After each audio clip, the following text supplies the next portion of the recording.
Hello students, class third.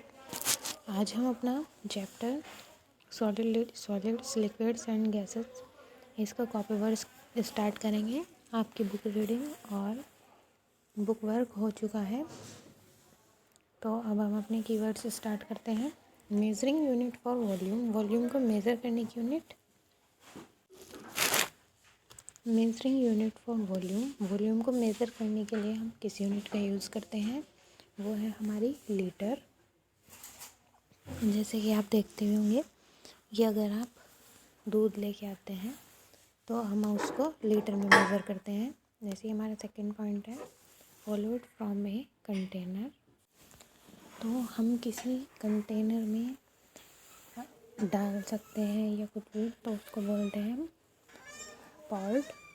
And third point है that which can not be seen, जिस चीज़ को या किसी चीज़ को अगर हम देख नहीं सकते तो वो हमारे लिए क्या होती है, इनविजिबल।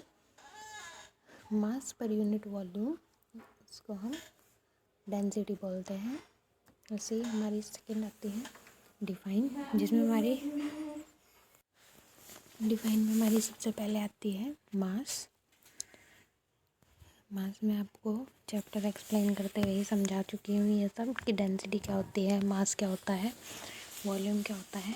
अब आपको डिफाइन में लिखना है measurement of how much matter is in an object, किसी ऑब्जेक्ट में कितना मैटर है या कितना सामान है वो कहलाता है उसका मास।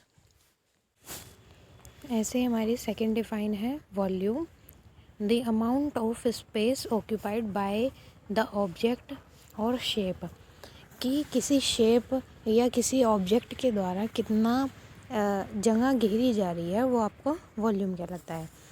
इसी सीरीज़ में हमारा क्वेश्चन है very short answer type questions, जिसमें फर्स्ट क्वेश्चन है व्हाट इज़ मैटर, मैटर क्या होता है। Anything that has mass and volume is called matter, किसी भी चीज़ के पास अगर मास और वॉल्यूम है तो वो आपका मैटर कहलाता है। मास और वॉल्यूम आप डिफाइन में समझ चुके हैं कि मास क्या होगा और वॉल्यूम क्या होगी, वही हमारा मैटर कहलाता है। जिसके पास भी वो होगा मास और वॉल्यूम, वही मैटर है। सेकंड क्वेश्चन है name the states of matter, matter की कितनी स्टेट्स होती हैं उनके आपको नाम लिखने हैं। मैटर की 3 स्टेट्स होती हैं, सॉलिड्स, लिक्विड्स और गैसेस। सॉलिड्स मैं आपको बता चुकी हूँ सॉलिड कैसे होते हैं।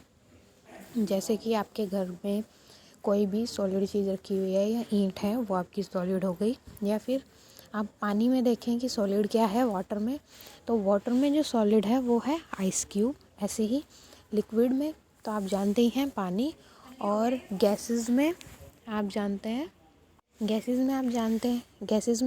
हैं जब आप पानी को गर्म करते हैं तो वो गैस के रूप में उड़ जाता है। ऐसे ही हम थर्ड क्वेश्चन पे आते हैं what do you mean by physical change, तो आप फिज़िकल चेंज से क्या समझते हैं। Changes in size and form of matter, जब हम किसी भी मैटर की जो साइज़ होती है उसको जब हम चेंज कर देते हैं या उसकी फॉर्म में चेंज कर देते हैं, अगर वो वाटर फॉर्म में है और उसको अगर हम लिक्विड फॉर्म में चेंज कर देते हैं तो भी उसकी फ़िज़िकल चेंज है। क्योंकि अगर आप वाटर को सॉलिड फॉर्म में चेंज कर देते हैं तो वो आइस क्यूब में चेंज हो जाता है, पर वो रहता वाटर ही है। क्योंकि जब आप उसको पिघालेंगे या गर्म करेंगे तो वो वापस अपनी लिक्विड स्टेट में आ जाएगा। और ऐसे ही जब जो गैस है, अगर पानी को आप गर्म करते हैं और वो गैस के रूप में उड़ने लग जाता है, अगर आप उसके ऊपर प्लेट रख देते हैं तो गैस वापस वाटर वेपर में चेंज होके वो वापस पानी बन जाता है। तो ये सब हो गई आपकी फ़िज़िकल चेंज, इसमें सिर्फ फ़िज़िकल चेंज हो रहा है। और इसी तरह आपका फोर्थ क्वेश्चन है right about chemical change, chemical change के बारे में आपको कुछ लिखना है। तो चेंजिंग इन, हाँ जी, chemical change a substance into other new substance. Chemical change वो चेंज होता है जिसमें आप किसी सब्सटेंस को किसी दूसरे सब्सटेंस में कन्वर्ट कर सकते हैं। जैसे कि अगर आपके पास कोई पेपर है और आप उसको जला देते हैं तो वो बर्न होके एक राख के रूप में कन्वर्ट हो जाता है,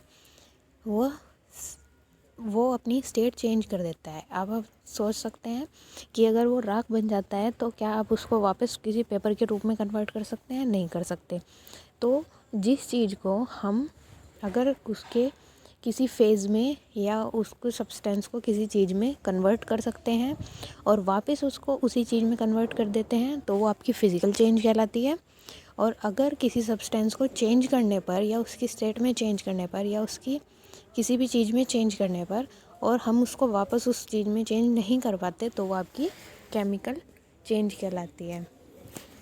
थैंक यू। इन सब को आप याद करेंगे और अच्छे से इनके स्पेलिंग्स भी याद करेंगे। Thank you. Have a nice day.